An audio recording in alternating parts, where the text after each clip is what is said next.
Thank you so much. Good evening, everyone. I am happy to connect with all of you again today to discuss the performance of our company for quarter 2 FY24. Let me start with giving you a little perspective on the business environment. The market continues to remain a buyer's market rather than seller's market during this quarter. The overhang of destocking continued during the quarter 2. The overproduction in China has led to aggressive pricing of the products, thereby putting downward pressure on realization during this particular quarter. The demand in Europe and to some extent in the United States was unusually low. So to summarize, in quarter 2, we did not see a strong recovery in our demands. On financial highlights, quarter-on-quarter comparison, on QOQ basis, the 4% decline in revenue was led by drop in realization across the three products. In fact, improved sales volumes limited the decline in revenue. Contribution of non-flagship products to revenue increased to 25% during this quarter. However, EBITDA margins continued to be strong at 42.4%.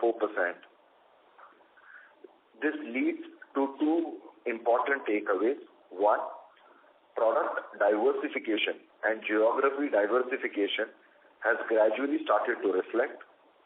And second, despite that, EBITDA margins continue to remain healthy.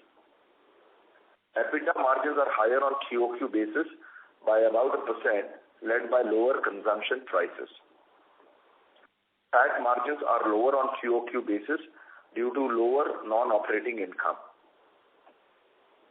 Year-on-year comparison, revenues for quarter 2 FY24 declined by 27% to rupees 178 crore against rupees 245 crores during Q2 FY23. Volume degrowth and drop in realization both contributed to 27% decline in revenue. EBITDA during Q2 FY24 decreased to rupees 75 crore against rupees 97 crore during Q2 FY23. Led by lower input prices and better product mix, company reported higher EBITDA margin of 42.4% compared to 39.8% during Q2 FY23. We are pleased to report that PAT margins are higher at 29.1% during Q2 FY24 as against 27.9% during Q2 FY23. On standalone basis, PAT is rupees 52 crore against rupees 68 crore during Q2 FY23. Although the absolute PAT is lower, the PAT margin is higher, led by better gross margin and limited impact of negative operating leverage. On sales profile, revenue contribution from performance chemical, pharma and agro intermediate, and FMCG chemicals were 67%, 19%, and 14% respectively. Contributions from pharma segment was impacted due to lower sales of Guaiacol, led by ongoing issues in certain international markets with regards to cough syrups. HALS 770 and 701 continue to demonstrate progressive improvement with revenue contribution coming in from export market as well during this quarter. We are pleased to report that during this quarter, the sales contribution from non-flagship products increased to 25%. Despite that, EBITDA margins were 42%. As we have been mentioning, that every product launched will go through following life cycle, stabilizing the production, securing approvals with clients, increasing the utilization levels, continually working towards improving yields and production efficiencies in that draw, and invariably the outcome of our process is product stewardship, which leads to better return on capital employed. A little on capex update. We have incurred capex of 165 crore during this quarter, of which 155 crore were invested in our new subsidiary CFCL. Total investment into CFCL till date is approximately 275 crores. The progress with construction activity at the subsidiary Clean Fino-Chem CFCL is as planned. We expect the water trials to commence during this quarter, while commercial production to kick-start during quarter 4. We are happy to report that we have finally delivered on our commitment of approximately rupees 300 crore capex towards CFCL to commission by Q4 FY2024, with entire capex to be funded through internal accruals. We are also in process of erecting a state-of-the-art pilot facility, which is expected to commission over the next 4 weeks. This pilot facility will considerably strengthen the transition process from lab to pilot to commercial scale production. Our R&D efforts are fructified by our strong in-house engineering and project teams, which help us create global scale and automated state-of-the-art manufacturing facilities at a very competitive price and in time effective way. This boosts our return on asset and reduces our time to market considerably. A little bit on ESG. We continue to work towards ESG actively through delivering products with lower carbon footprint, continually evaluating use of alternative raw materials, fuels, and increasing our share in green power. We are pleased to announce that we have successfully cleared Responsible Care audit. We are now Responsible Care certified company. We will soon be publishing our maiden sustainability report and would be happy to have your review comments. We have now set a next 5-year ESG target for ourselves. Details of same will be elaborated in BRSR report. Outlook. Regarding new product development, we recently performed Bhumi Pujan at CFCL for construction of a new chemical plant for manufacturing pharma/agro intermediates. We will be sharing the details in due course, and we continue to execute our growth plans as committed. Thank you so much.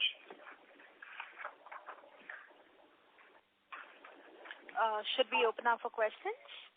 Sure. Thank you. Ladies and gentlemen, we will now begin with the question and answer session.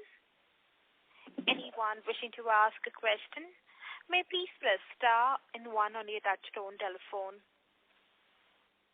If you wish to remove yourself from the question queue, you may press star and 2.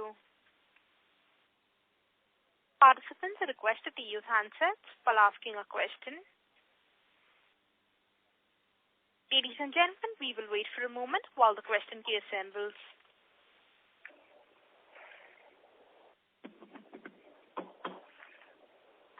The first question is from the line of Arshit Joshi from B&K Securities. Please go ahead. Hi, Siddharth, and thanks for the opportunity and season's greetings to you all. Sir, I have a few questions. Firstly, if you can explain the sequential increase you have seen in the power cost this quarter. Yeah, hi. So during this quarter, the production for our flagship products increased by over 25%. However, that increase in production did not totally reflect in the sales because of lower realization. And that is the reason the power cost has increased considerably during this quarter. We expect it to normalize by over 100 bps in due course. Sure, sir. Thanks. And secondly, sir, wanted to check on a few accounts you were working on. Number one, the status of our backward integration initiatives in HALS through sebacic acid. Any comments on that front, sir? So far, we worked on R&D to establish a process to develop our own in-house sebacic acid using castor oil. However, the economies of scale do not permit us for the time being to invest into production of formic acid, because the price of these products are currently quite subdued, coming from the current manufacturers based out of India and China as well. Got it, sir. And sir, secondly, clarification on the challenges that we are seeing in Guaiacol. In the previous Concall, we are kind of trying to qualify our products with some Chinese and Taiwanese customers to sort of divert our sales from China. Has that gained any traction in our current business environment? So we are one of the largest supplier of Guaiacol to the China market. From India, of course. So we are approved in the Chinese market. Taiwan customer is a little sticky customer with the competitor, and it might take a little longer to get our approvals. However, this year we would have shipped only about less than 10% of their annual demand. But we expect in 24 calendar year that should increase a little bit, but not to the extent which I would have wanted.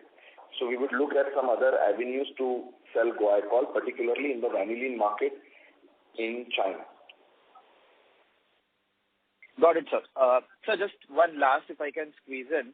So the recent pharma/agro intermediate plant that you're working on, is this the same one that we had spoken of earlier with respect to a 200 crore capex that we had earmarked for some products? If you can elaborate.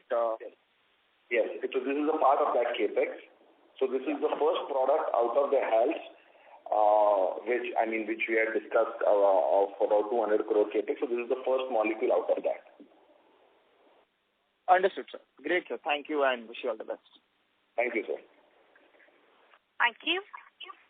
The next question is on the line of Ashwik Jain from ICICI Securities. Please go ahead. Hello, this is Sanjesh here. Can you hear me? Yes, absolutely, Sanjesh. Yeah. Hi. Sir, couple of questions. First, on the agro-pharma intermediate that we have started, can you elaborate that in this 200 crores of capex, I believe it will be a multi-purpose plant. What kind of product are we working? Will it be sold in the domestic market or it is to cater to the exports market? Any number of product are we working? More color around that will be really helpful. And what is the asset turn? I think we have said 2x asset turn earlier. Do we stick to that? So let me answer this. So this block would be 30 crore of capex. This is a single product dedicated line, and we expect a revenue of about 100 crores out of it. Okay. And domestic market. Okay. And it will be agro or pharma? Pharma. Okay. Got it. The segment in our it's like performance, agro/pharma and FMCG. So this falls under the intermediates of pharma and agro. But are we supplying, what is the end application, or it has a multiple application? It has multiple applications, but pharma. For the pharma. Got it. And the 200 crores of block that we have started now to work on, do we have a product portfolio over there? So, out of 230 crores is in this. Correct. Balance 70 crore is remaining. So we have some products in pipeline. So you will have to give me one more quarter to confirm those plans. Got it. That's clear. Second, you earlier mentioned that we had seen a healthy volume growth but couldn't completely offset the drop in realization for it to reflect in revenue. Can you give us more flavor in terms of what is the kind of volume growth we have seen? That's number one. And number two, can you also help us understand what is the contribution of health within the new product? We said that 25% of the revenue is new product. But can you help us understand where are we today? I'll give you that. So let me answer the second question first. So out of in that 25%, these are the new products apart from health are TBHQ and DCC. So these were smaller in contribution because these plants, at least the TBHQ plant just started about a year ago. So all those qualifications with the needed customers was complete, and now we see volumes pick up. And same has happened with DCC, where we were competing with the Chinese where we had some process improvement further, which has made us further more competitive and emerge or enlarge our market share within India and Europe and a little bit into Japan. Got it. And where are we in PBQ? PBQ, boss, we are still stuck. I think we will still need some more time. But the efforts are still going on, and we hope that in the next few weeks we should have some decent outcome out of it. But we are working on it for sure. Got it. And health? Have we started booking revenues in the health as well? Or we have started booking revenue. We have done we are monthly about 40-50 tons per month we are selling. And in fact, we are very pleased that today we've got our first European container load order. So we'll be the first Indian company to export this product to the European territory. And gradually we are seeing export market also showing some interest, and Indian markets will continue to grow for us. Got it. And this will be what, 701 exports market, or is it 770 only? So of course both, but 770 is majorly what I'm discussing. So that's a bigger market compared to 701. 701, we're happy to inform that we've got our first order from China, and of course, and also from Taiwan. Got it. So the validation time, which took about a year, 6 to 8 months time, because this is a very specific application, is now completed with large buyers, and now these are trial orders and now commercial and getting into bigger commercial orders. Fair enough. And last question from my side is on the China situation. I think for us to completely revive, I think China has to come back. We have a 64% revenue decline there. How are we reading? What are our buyers telling us in terms of Chinese situation? Do you think it will remain for another couple of quarters, or you think it will take slightly longer than that? See, it will take definitely take at least 2 more quarters, including quarter 3, and maybe a little bit of quarter 4, or maybe totally quarter 4. But now we are gradually seeing demand slightly picking up. But of course, China is also interdependent on Europe like we are, because eventually their end products are also supplied to Europe and the Americas. So since Europe is absolutely down and US also is not at the best, hence we are seeing lower demand across all the segments globally. You don't see yourself getting replaced by any local vendor in China. That risk is completely ruled out, right? Not at the moment, boss. But to the best of my understanding, not at the moment, there isn't any competition in China for this product. Got it. That's it from my side. Thanks for answering all those questions patiently, and best of luck for the coming quarter. Thank you so much, Sandesh. Thank you. The next question is on the line of Hussain from Carnelian Capital. Please go ahead. Hello. Hello. Yes, boss. Yes, I just wanted to understand that 300 crore capex that we have done in the Clean Fino-Chem subsidiary. So what will be the asset turns there, and how fast we'll be able to ramp up that part? See, the asset turn should be between 2.5 to 2.8, and the entire capex to come to 80% capacity utilization will easily take between 2 to 3 years. So we can't reach it to 100%? Sorry? In this one? So this capacity cannot reach 80%. The max utilization will be at 80%, or we can reach to 100%? No. Typically in chemical plants, 80-85% is a very good capacity utilization. See, there are boiler breakdowns, there are equipment breakdown, there are maintenance breakdowns. So typically 80-85% is a good norm. Correct. And so this glycol issue that is there globally, so how long do you see this pain to continue, and when we see the demand reviving, coming back? Any understanding on that front? we are also regularly, looking at the market, and we still believe it will take at least another quarter or so for this, the problems which have happened with the cough syrup manufacturers from India.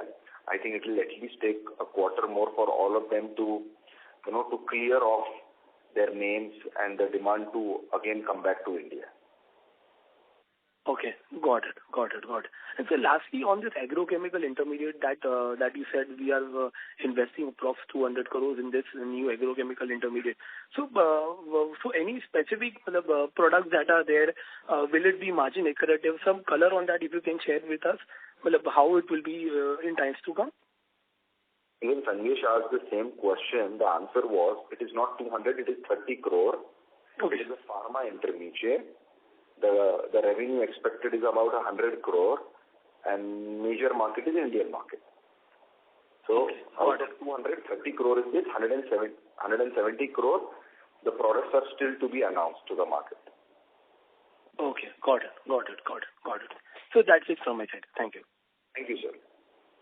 Thank you. The next question is on the line of Jason Soans from IDBI Capital. Please go ahead. Yes, sir. Thanks for taking my question. My question is in terms of, sir, what's happened is our volumes are basically ticked off or had a steep fall from the past year. And what I believe is our product goes into the critical application is super absorbent polymers, which have various applications. So I expect that demand should be, sort of stable in nature. But of course, there's a steep demand fall.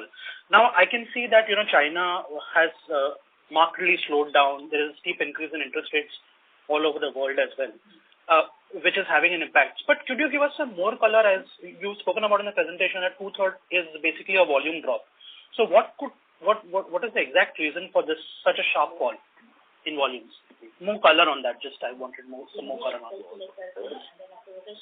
The point is that there is also a terminology called as destocking. Right. Similar in pharma industry, if you see the revenues or volumes have dropped, it is not that people have stopped taking medicine. But the reason is people had overbooked capacity or overbooked product from us in the past, assuming there would be a product shortage or there would be logistics issue, which that's what I mentioned on my starting remark, that this destocking continued to happen during Q2, and that is the reason why the offtake has been lower than it was in the past.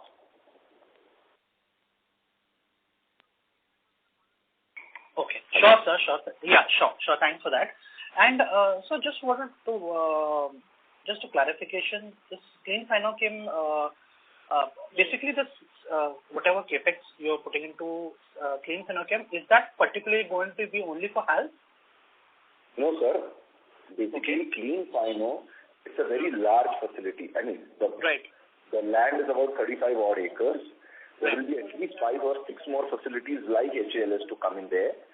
HALS is just one part of the entire block, but because it is a greenfield project, we have to invest in admin block, in warehouse, in ETP, in utility block, in solvent storage.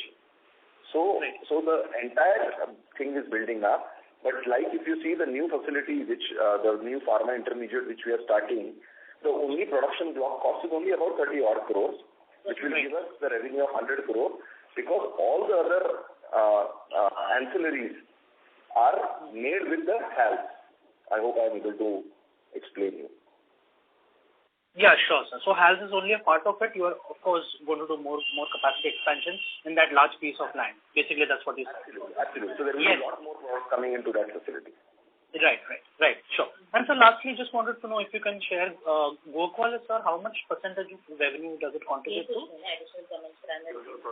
Individual product contribution we don't share. We don't share individual product contribution, boss. Sorry. Okay, sure. Thanks a lot. Those were my questions. Thank you. The next question is from the line of Ankur Periwal from Axis Capital. Please go ahead. Yeah, hi, Siddharth. Thanks for the opportunity. First, on the the sales part, now Q1Q basis, you did mention that there is a volume recovery. Just curious, from a volume decline, what we saw in the last quarter, how has been the improvement, and any specific business segment wherein the improvement is more or less out of the three segments? So, in quarter, this is expectation, right, of quarter 3. So, we feel pharma should be good enough, but we are still trying to understand because it's a November and December month, which are typically slow because everybody is on the mode of reducing stock across the world. So, November and typically slower months for us. I think the best judgment we will be able to give you on the next Concall, where we'll have Q4 picture more clear to us. Sure. My question actually was more specific to this quarter. So 4% Q1Q decline, right, wherein you said volumes have grown. So obviously there is a decline in realization here. But from a volume decline perspective, the volumes that we were doing in the last quarter versus this quarter, is there any specific segment which is driving, or it is pretty broad-based? No. So FMCG segment boosted. We saw volume growth. And DCC and TBHQ also, as you mentioned, we have witnessed a volume growth. So volume-led increase in sales during this quarter was 8 crore. Realizations impacted by negative 15 crore, and that's how we see a negative 7 crore quarter-on-quarter decline. Sure. That's helpful. Secondly, on our gross margins, now on a year-on-year basis or Q1Q basis, there have been a pretty decent improvement. And this is when 25% of the revenues are coming from the non-core part, right? The new products, the non-flagship products have contributing. So will it be fair to say that whenever the demand bounces back sharply, the margin jump could be even higher? Or are there efficiencies that we have derived in the non-flagship product wherein the margin accretion of these products is also strong now? No, it is decent enough, but I think it will be wise to consider these margins only for these non-core products. Okay, fair enough. On the HALS pricing, you did mention that, and congrats for the new orders from China, Taiwan, as well as 770, getting good traction. How are we pricing these products vis-a-vis? I'm presuming BASF will be the largest, competition here. So how are we pricing our products vis-a-vis BASF? See, BASF is one of the suppliers. Today, the prominent pricing level guys are the Chinese. So today, we have to mark our products at par with the Chinese prices. And we have no choice but to mark closer to them to grow our market share, even slightly lower to Chinese to get more market share within India. Correct, which is fair. And from an operating performance perspective, I know it is still early days, but going ahead, we should expect process-led efficiencies and the pricing being the same, or maybe the product mix itself will change and contribute better on the margins front.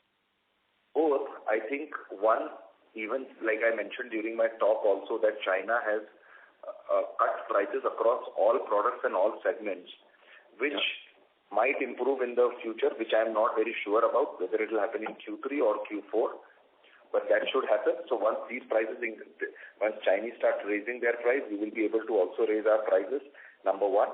And number two, starting January, when we will have the other range coming in, that will give our customers more, they will be able to buy more products from us, and that will help us to reduce our fixed costs by adding more production, selling more volumes from our facilities. Fair enough. Operating efficiency is basically great. Just last bookkeeping question. On the working capital bit, the inventory days have shot up a bit. Any specific thing to read over there? No, because actually inventory value-wise it remains same, closer to the March number. Right? Because you're calculating it either on the cost or on the raw material purchase, that is why optically the number of days looks higher.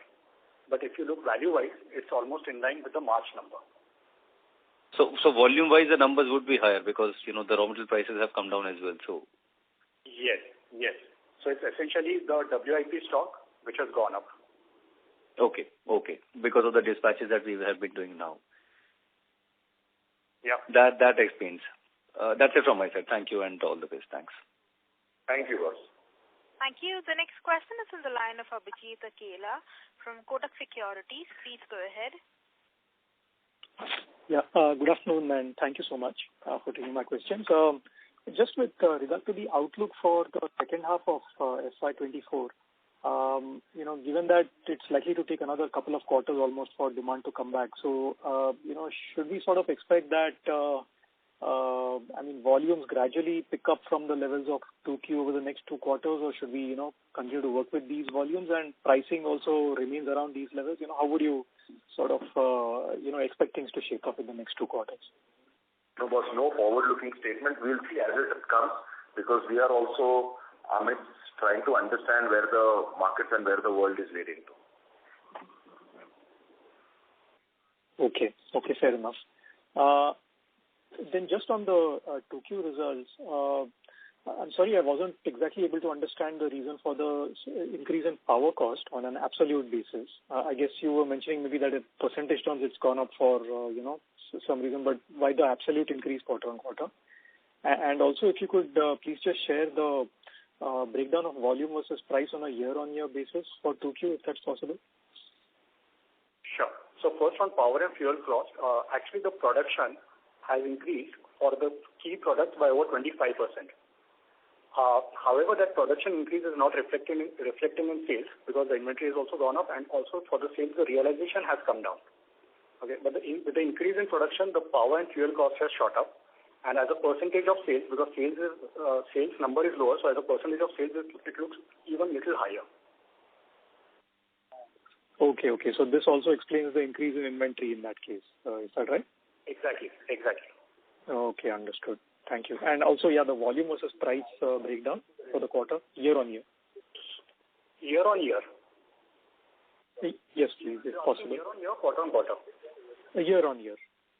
So of 27% decline, primarily it is led by, almost 50-50 volume and price. Volume and realization led.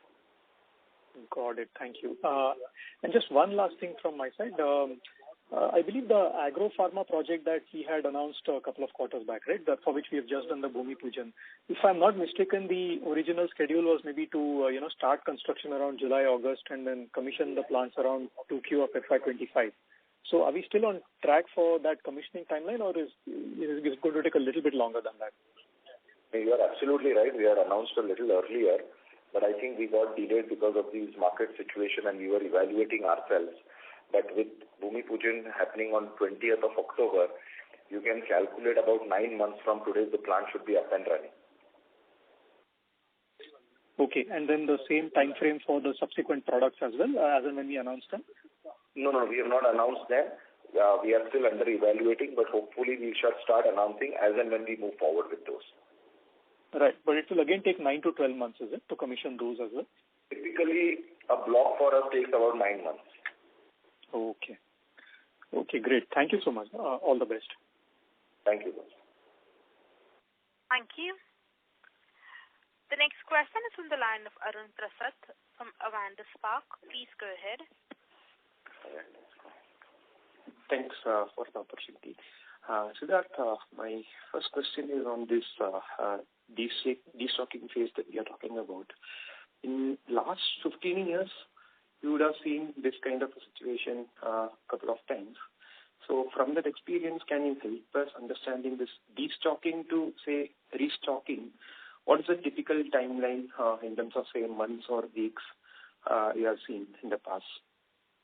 So typically, to my understanding, it should be anywhere between 2 to 3 quarters.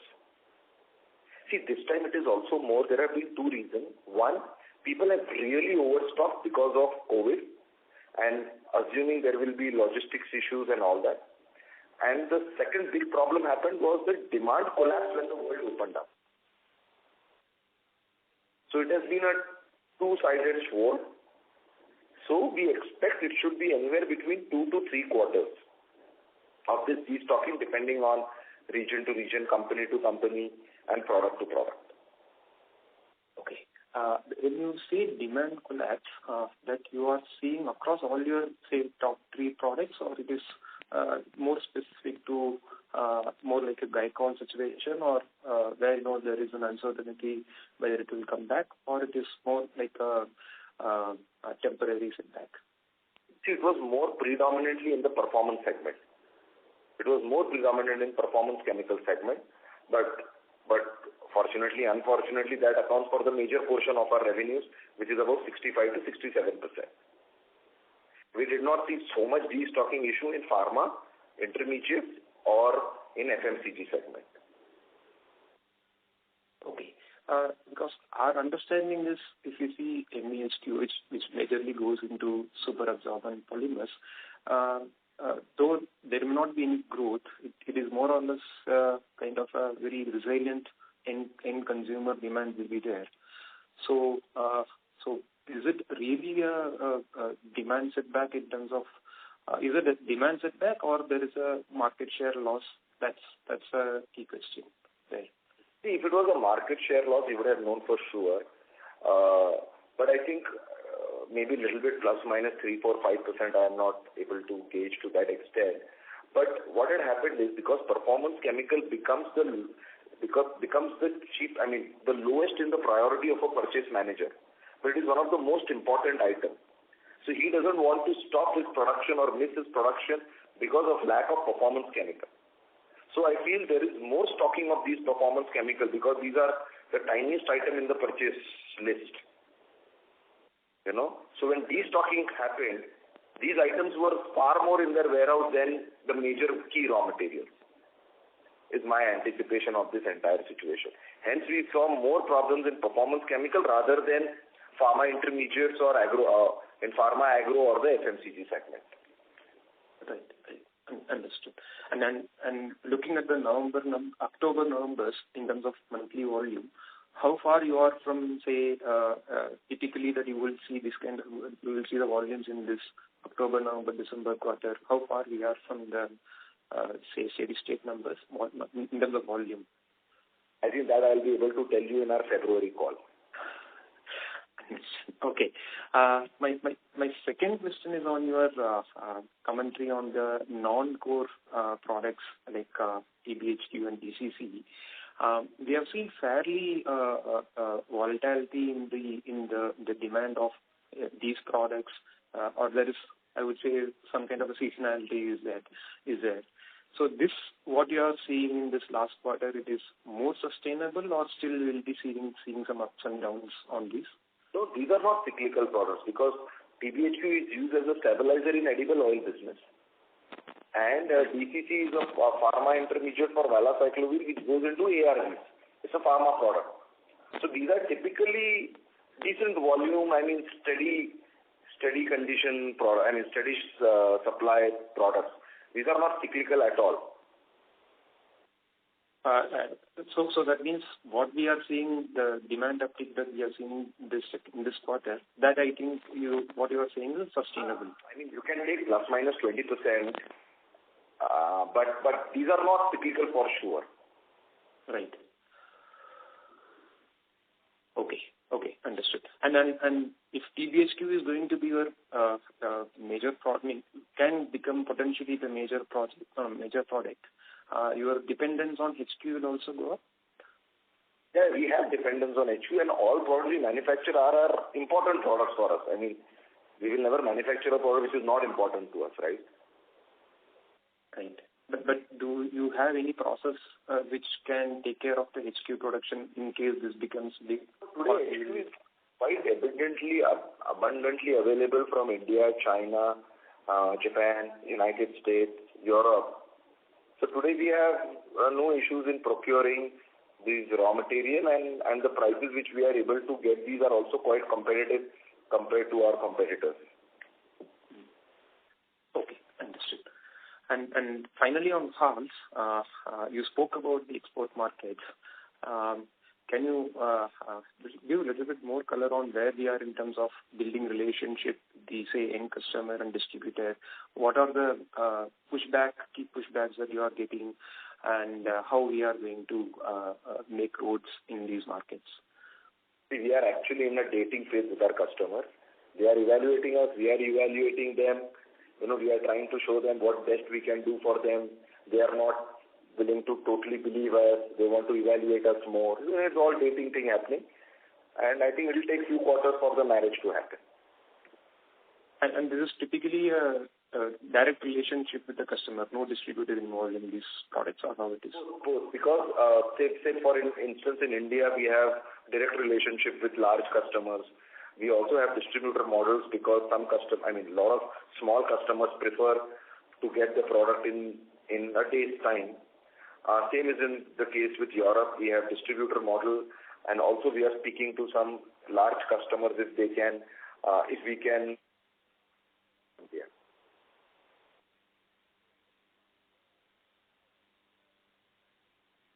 Hello? Hello? Something got stuck, ma'am.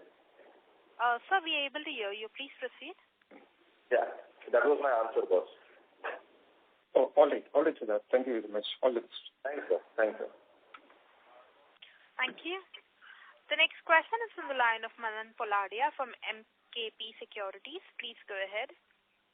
Hi, sir. Congratulations on a decent set. Am I audible, sir? Absolutely. Right, sir. So, my question is firstly on the TBHQ health side. What I want to understand is, you said that about 25% of the business this quarter is basically from the new products, right? Which sounds quite interesting. If you could quantify that going forward for the next 3 or 4 quarters per se, how much you expect for them to contribute to your top line in terms of absolute terms and percentage of revenue terms? I think this is the first quarter when we have non-flagship products have 75% and we have grown our new products to 25%. Of course, since we are not raising capacities of our flagship product at the moment, so all the growth which will keep coming would be from the newer products. So subsequently, in each quarter, you will start seeing that our flagship product percentage to revenue will start coming down, and these newer products will start contributing more and more.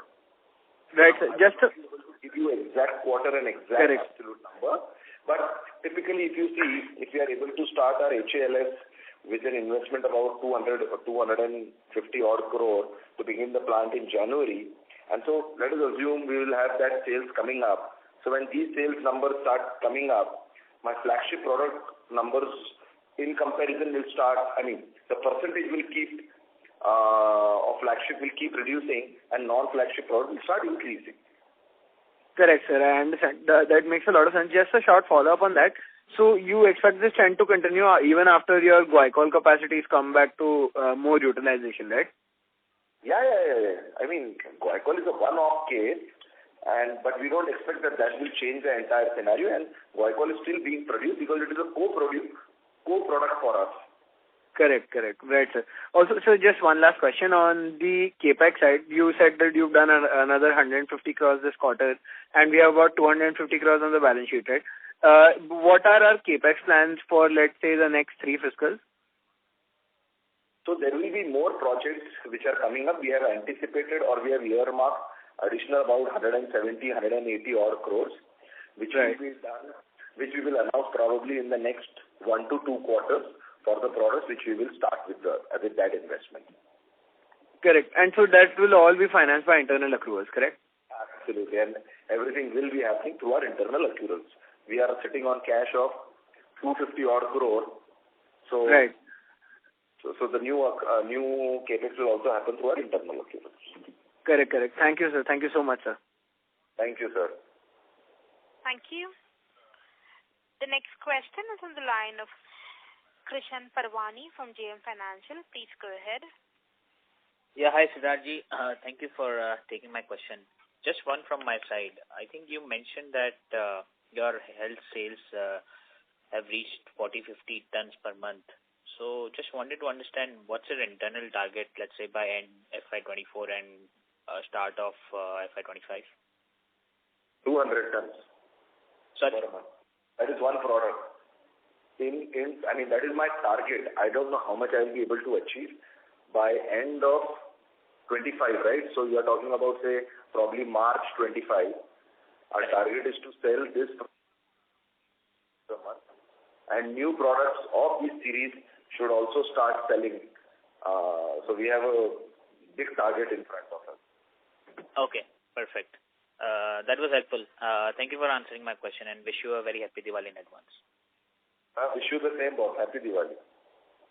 Thank you. The next question is on the line of Rohit Nagraj from Centrum Broking. Please go ahead. Yeah, thanks for the opportunity. So in your opening remarks, you mentioned that there has been a pricing pressure across most of the products. So have we seen those prices coming down to the pre-COVID levels? And what is your sense in terms of whether these prices will stabilize at these levels? You mentioned that once China come back to normalcy, probably the pricing will move. But in the intervening period, what is your sense in terms of how the pricing will behave? Thank you. See, to my sense and to my best of my understanding, the prices which we were offering in quarter 2 were one of the lowest prices we have seen over the last several years. So I do not see further discounting of price unless something new comes up and the commodity prices further or the crude oil prices drops further and the demand is an issue, then the prices might have to further lower. But to my understanding, the prices should not lower beyond this point. Is my sense of this business. Sure, sir. That's all from my side, and best of luck, sir. Thank you. A reminder to the participants, anyone wishing to ask a question, may please press star and 1.